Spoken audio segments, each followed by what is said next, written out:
Good afternoon. It's 1 o'clock Central, 2 o'clock Eastern, and I can't do the other time zone. Sorry about that.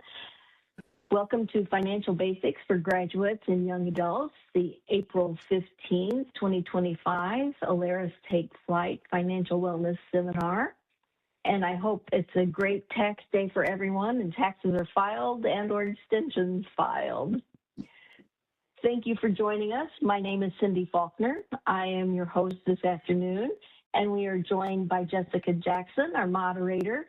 She is the Senior Retirement Relationship Manager, and she's very experienced in the Take Flight seminars. And our content expert today is Trevor Matthew. He is a wealth advisor with Alerus. Thank you so much to the two of you for being with us here today and teaching us all about financial basics for graduates and young adults. There are a couple of housekeeping things we want to make sure that we take care of. And you will be joining and you are on mute, and you will notice that you can ask questions in the bottom right-hand corner. There are those three dots. And if you click on those three dots, then you'll see the Q&A section, and you can then just put your question in there, and Jessica will let us know as she will be watching for these questions as we move through the program today. Then there's some other additions and changes you can make as you're utilizing WebEx. In the top right-hand corner, you'll see the little video screen. You can change your layout there. And in the bottom right-hand corner, you can make changes to your audio, mute and unmute, and if you want to change where you're getting the audio, those kinds of things. So thank you very much, and I hope that utilizing WebEx works well for you. Today is the April 2026 Take Flight Financial Wellness Webinar Series, and you can go to this website, alerus.com/take-flight, and that is a great resource. After tomorrow, this webinar will be available for you to review.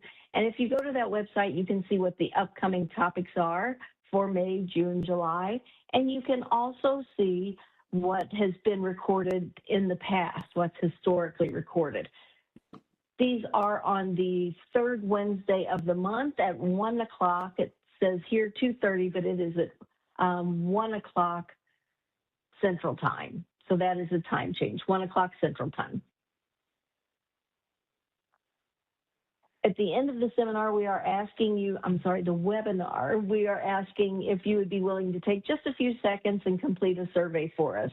We would appreciate your feedback and your comments that you have to provide us about what you learned here today. And with that, we're going to go to our content expert, Trevor. And Trevor, give us a tour of what we can learn from you today. What's our agenda? Thanks, Cindy. So today we're going to be talking about financial basics for graduates and young adults, and that's really about setting up a financial foundation, and that begins with budgeting. So we're going to be talking about identifying income, identifying expenses, and then comparing income and expenses and seeing where that goes. And there's a lot of different ways to do this. You can just set up a spreadsheet. You can use paper and pen. There's a lot of different apps that you can use to start a budget, whatever way works best for you. But the first step is identifying income. So for most people are going to have a sort of a dependable fixed income and a less dependable variable income. So what do you mean by that? Yeah. What that looks like is, for the dependable fixed income, that could be a salary. It could be if you get paid hourly, but you work a regular amount of hours. That's the dependable fixed income. For the less dependable variable income, that could be working overtime. It could be picking up extra hours. It could be getting a bonus. It could even be getting a refund check for taxes. It's income that's not fixed, and it's very often not as dependable. as salary or working hourly. So if I have a second job as an Uber driver or work get some dog sitting or dog walking tasks through rover.com, then how would I quantify that? If you're if you're doing that, every week the same amount of time, that could be considered dependable. If it's something that you're doing, just here and there, then maybe that's less dependable, more variable. Um, but just figure out what your income is and try and categorize it as being dependable or not dependable or fixed or variable. And we'll talk about why that could be important in a second here. So then you know what you have coming in. Now you want to figure out what's going out, what your expenses are. Some expenses are easy to remember because they happen frequently. Things that you pay for daily, weekly, monthly. Those are the easier ones to remember. Those are things like rent or mortgage, utilities, gas, groceries. Um, those are things that you pay for frequently, so they're going to be easy to remember to add to your list. Um, the things that are less easy to remember are things that might not happen every month. They might happen a couple times a year, might happen once a year, might happen once every 3 to 5 years. But you want to include those as well because you want to have a plan to be able to pay for those. And those would include things like, getting new tires for your car. That's not something that happens every day. It's not even something that happens every year, but it's something that you might want to have a plan to pay for. Gifts, birthday gifts, Christmas gifts, anniversary gifts, graduation gifts. Again, not something that happens super regularly, but something that you want to keep in mind. Vacations, things like that. When it comes to, especially when it comes to the regular things, one of the easiest ways to do this is to look at your bank statement or to look at your, whatever you spend from with the statement and find your expenses that way. Some things you might need to just go through and think about and remember. And when I was growing up, we would call these wants versus needs. Is that another way to look at the non-essential versus essentials? Yeah, so once you know what money's coming in, you want to break it down into needs versus wants or essential versus non-essential. And so needs are going to be the essential expenses. So those are going to be things like food, rent or mortgage, utilities. Those are things that you need to survive. And then non-essential or wants are going to be, things like dining out, entertainment, hobbies, things that could still be important to you, but they're more wants than they are needs. And when you break these down and you think about how you're paying for these things, you have dependable income coming in, and you want to make sure that that's at least covering your needs or your essential expenses. Hopefully, it's also covering your non-essential expenses, but at the very minimum, you want the dependable income coming in to pay for the essential expenses. For some people, when thinking about paying for, or when they think about dependable income coming in and not so dependable income coming in, they start using the non-dependable income.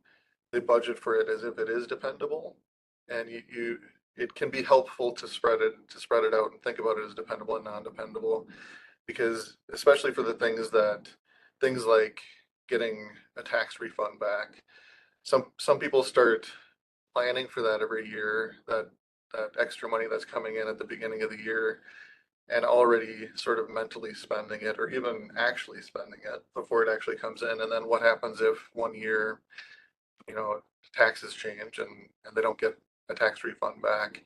It can put you into a spot that's not great.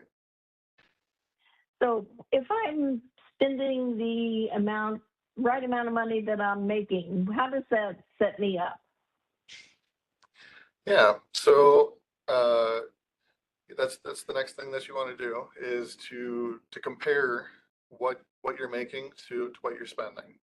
And if you are in a position where your income and expenses are basically equal, you know, it might be working right now, but you're probably living paycheck to paycheck.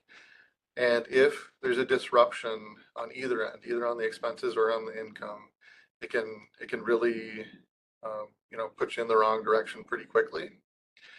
So I would really treat having equal expenses and income the same as I would if your expenses are more than your income. And if your expenses are more than your income, something probably needs to change. Um, Either you need to lower your expenses, and this is again another reason why it's important to separate those wants versus needs or essential versus non-essential, so that you can start taking a look at if you have more expenses than income, what are those wants that you can start cutting out to lower your expenses. And another thing that you could do would be to increase your income. So if you can't lower your expenses, maybe you can look at trying to increase your income. This could be from picking up extra shifts, could be from working overtime, it could be trying to find another job that has better pay. Um, something to change one of those things or both, income and expenses, to try and get this into better alignment. Thank you. Those are great ideas for increasing our income. Do you have any ideas for how we can decrease some of those non-essential expenses? Yeah, it's going to be different for everybody, but it's breaking down what your expenses are and figuring out what is non-essential. Are you eating out a lot rather than making food at home? Are you spending a lot of money on hobbies? Do you have several different streaming services? And maybe you can cut back to one per month, and then cycle through the different streaming services, or find something in those that non-essential that maybe you can cut back on. Thank you. But then for some people, what they end up doing, and this is what you do not want to do, is they'll try and supplement their income by borrowing from credit cards or high interest loans. And temporarily that'll put money into the system. But what it does is it also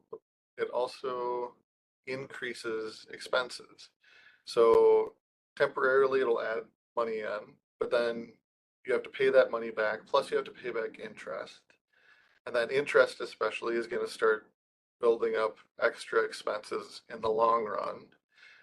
Um, so if nothing has changed on the income side and your expenses were already higher than your income, then this is just adding more expenses, which then causes some people to go back to credit cards and to put more money into the system, which then increases expenses again, and it becomes this cycle of debt, that you really want to try to avoid, going into that.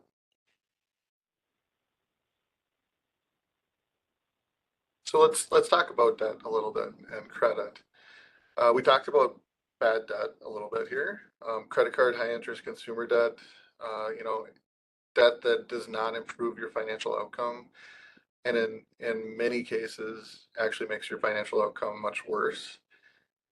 Is if you're using credit card and high interest debt to try and um, supplement your income, basically to pay for expenses. That can lead down a bad path. But not all debt is bad. Um, a lot of debt can be used to help build long-term financial stability. So this includes, taking out loans that are lower interest loans. These are not credit cards and high interest consumer debt. These are things like mortgages, where you're using that to buy land in a home that you're living in. So now every payment that you make goes towards owning more of your own home and building up ownership of your home rather than if you're just paying rent, you're just giving it to a landlord and not building up that ownership. So a mortgage can be good debt. Business loan can be good debt if you're using that to start a business that's going to bring in income for you. Student loans can be good debt if you're using that to further your education, which will hopefully increase your income in the long run.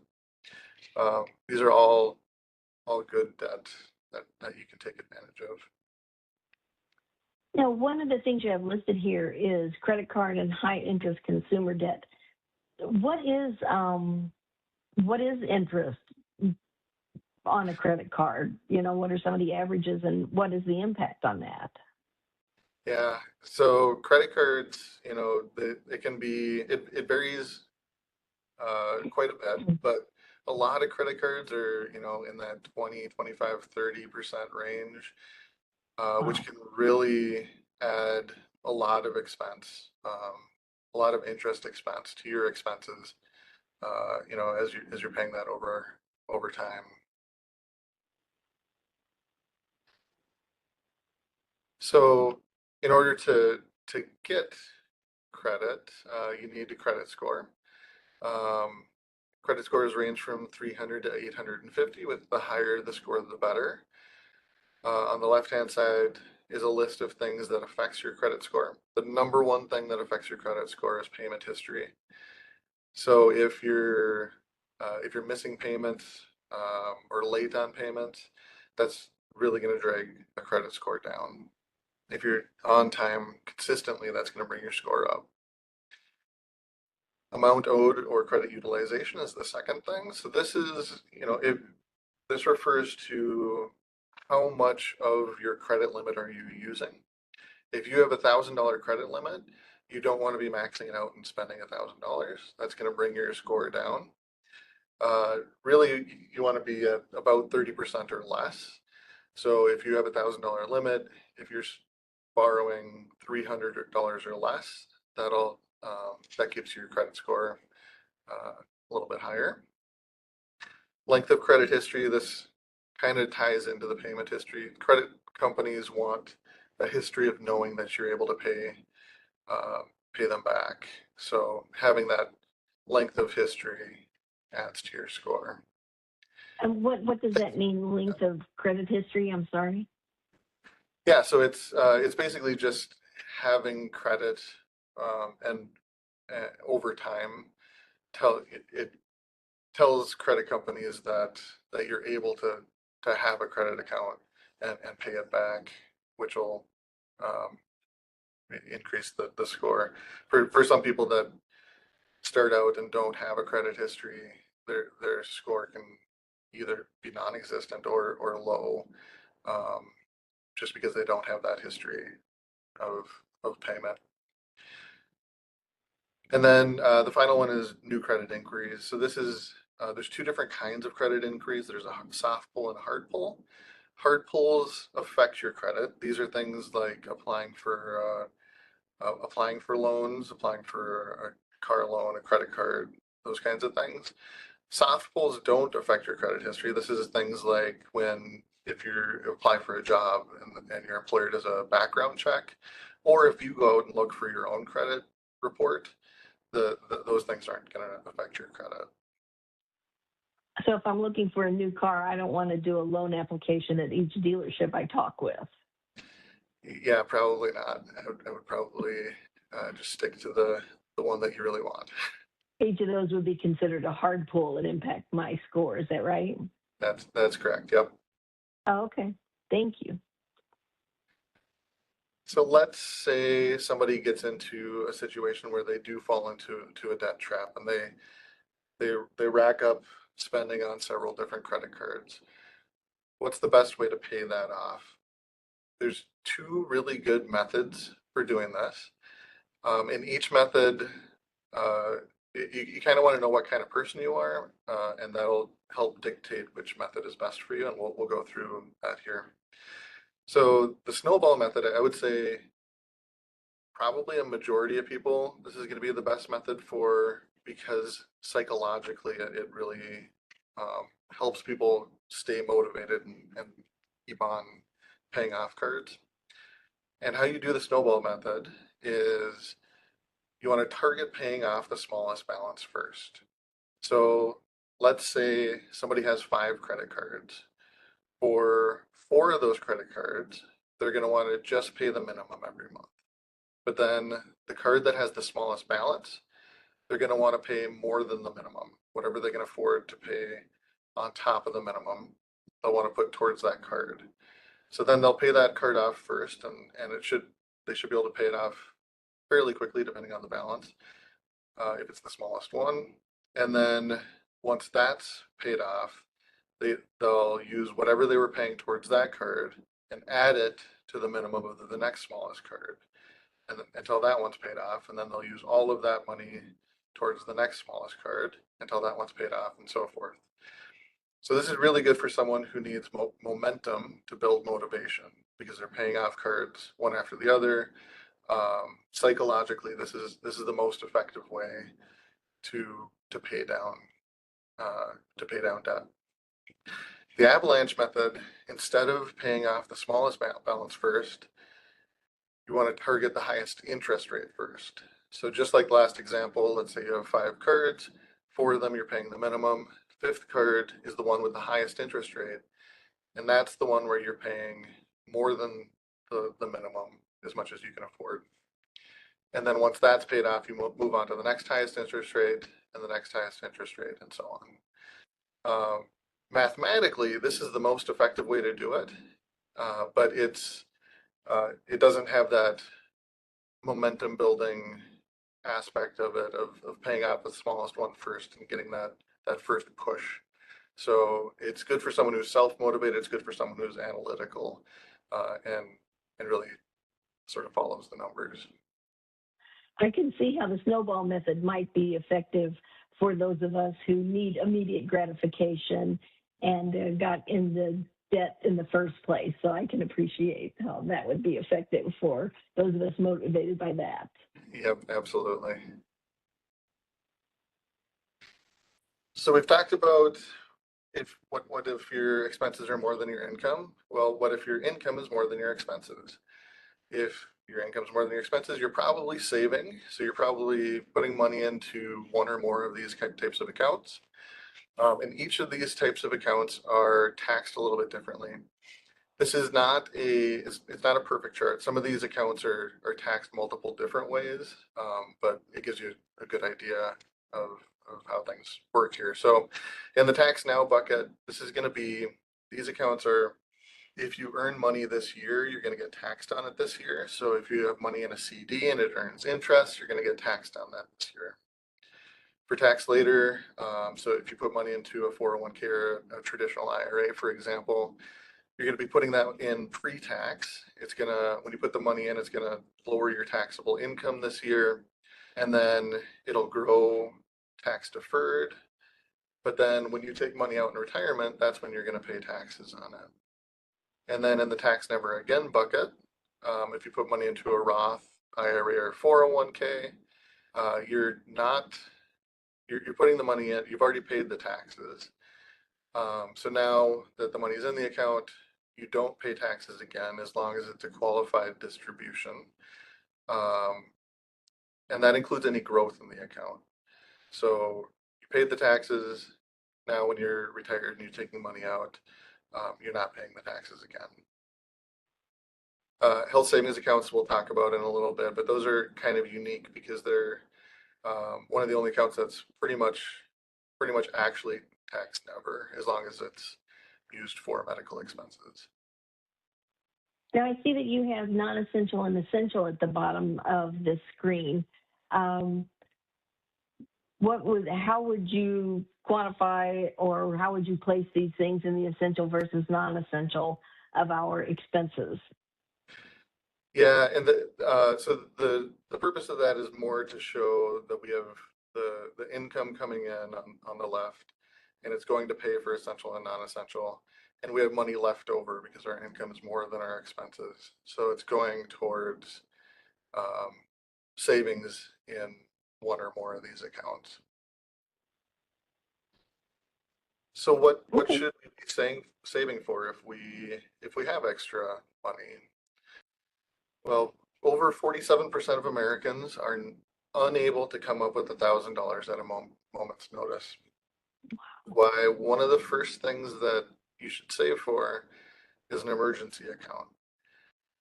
So this is for, what happens if you need a new furnace or a water heater, air conditioning unit?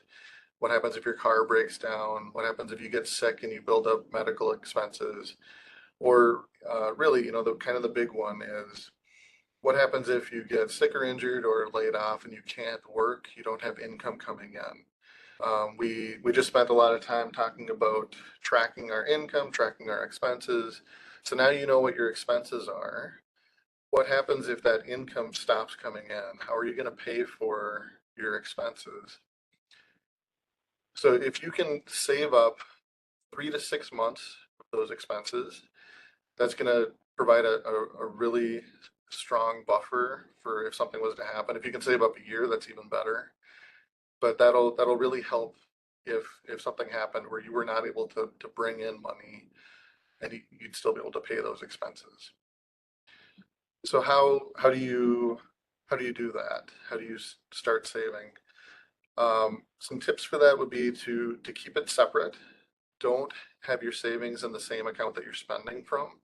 Have it in a completely separate account. Some people even put it in an account at a different institution because they don't want easy access to it. And then the other thing is to make it automatic. So there's a couple different ways to do this.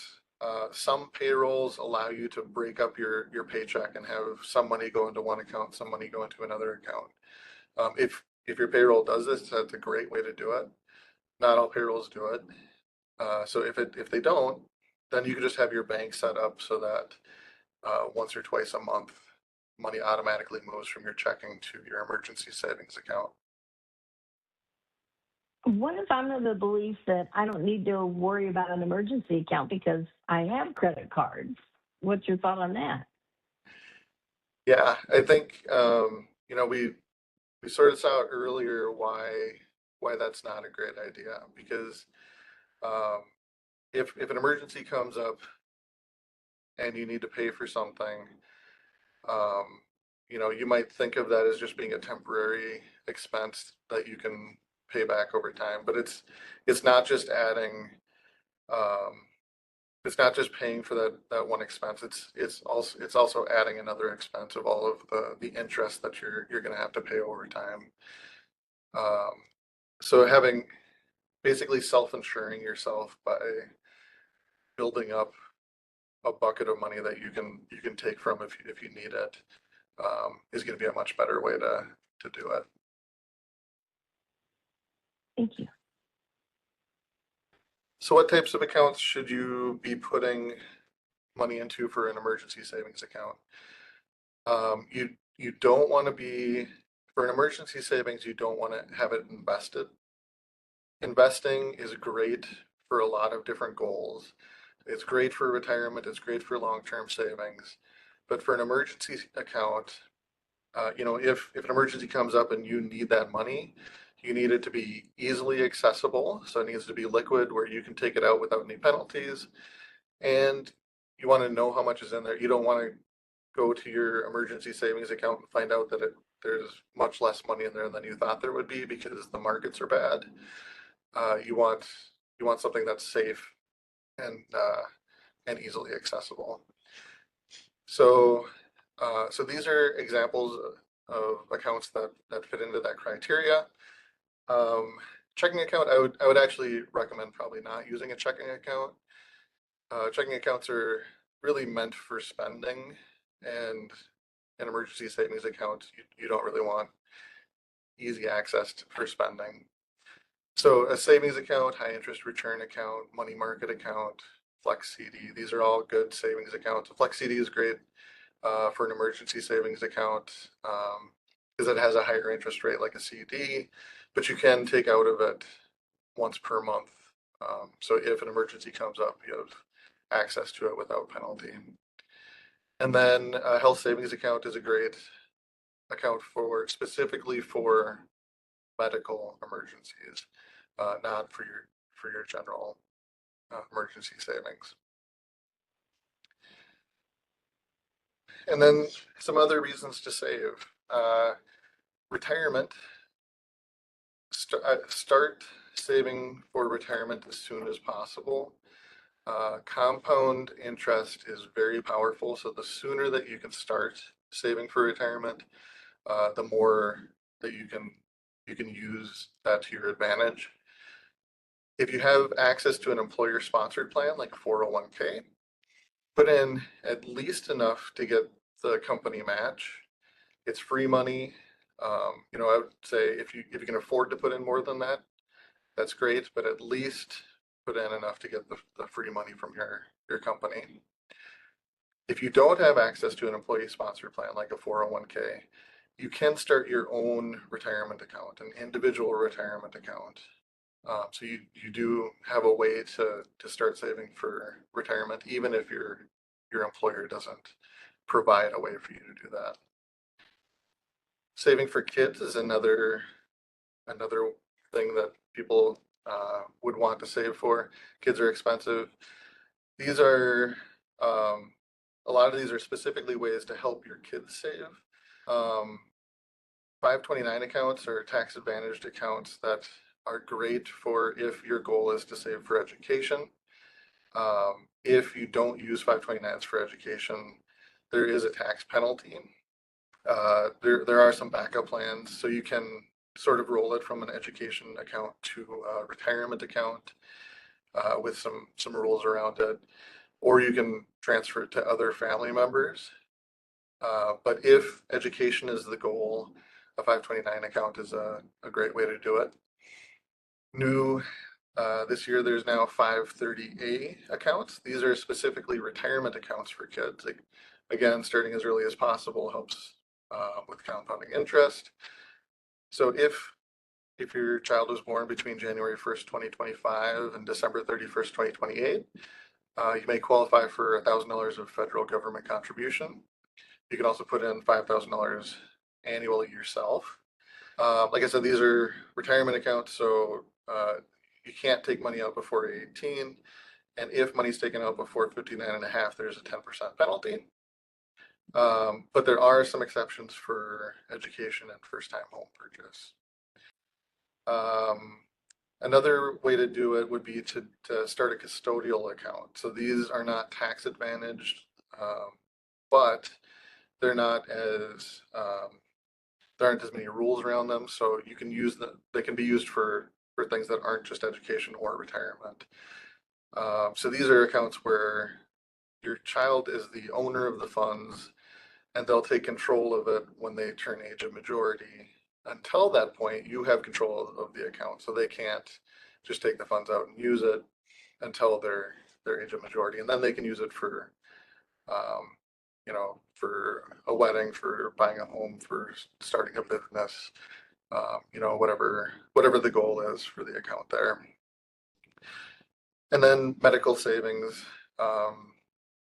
Health savings accounts, as I mentioned earlier, are triple tax advantaged. So when you put money into a health savings account, it goes in pre-tax, it grows tax deferred, and then as long as you're using the money for medical expenses, it comes out tax-free. Not everybody qualifies for a health savings account. You do have to have a high deductible healthcare plan. You can't be on Medicare. You can't be claimed on someone else's taxes. But if you do qualify, it's a great way to save for medical expenses. And if you're lucky and healthy and don't end up using it for medical expenses, when you turn 65, it basically turns into another retirement account. Before 65, if you use the funds for something that's not medical, there's a penalty, 20% penalty.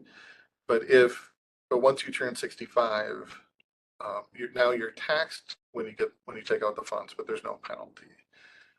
So people often ask me how much they should put into their health savings account. I say if you can afford to do it, just max it out, because most people are going to use it for medical expenses, and if you don't, you can use it for retirement. So those are some of the other reasons to save. Well, some of the takeaways that I have gathered from you this afternoon are, first of all, we have to know what our income and our expenses are. And then we have to make saving a habit, whether it's routinely moving the money personally or just having it removed from our check before we even know about it. And the third thing that I've taken away is there are lots of things to save for, and we have to prioritize what those are and where we want that savings to go and how we want it to be spent. This has been very helpful, Trevor. Thank you so much. Do you have any questions for Trevor, Jessica? I do. Trevor, the first question is, how do you account for the rising cost of living when setting a budget? That's a good question. When Well, I would do this. I would do this exercise regularly. So I would set it up initially, tracking your income, tracking your expenses. Personally, I go through and look at it sort of loosely monthly, but then twice a year probably I'll go and do a much more in-depth dive to re-examine my expenses. Because prices go up on things all the time, and you might not even realize it.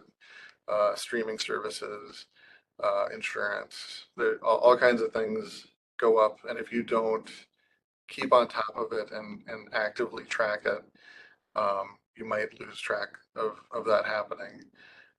So at least a couple times a year, I would go through and account for that.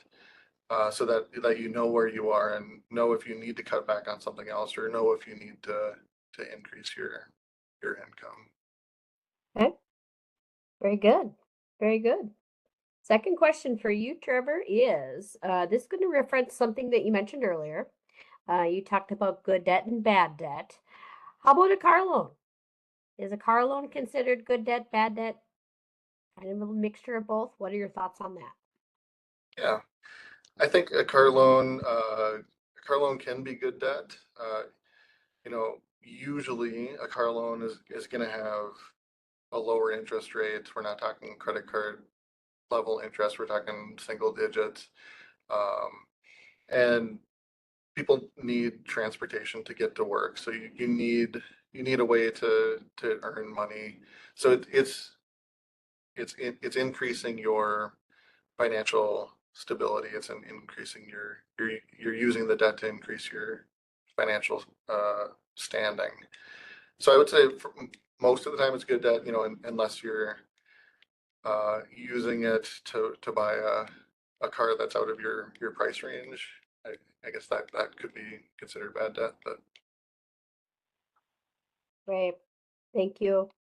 Last question I have for you, Trevor, is going to reference lots of the different financial planning and budgeting apps. So, how does a person choose a money management or budgeting app from all of the choices that are out there today?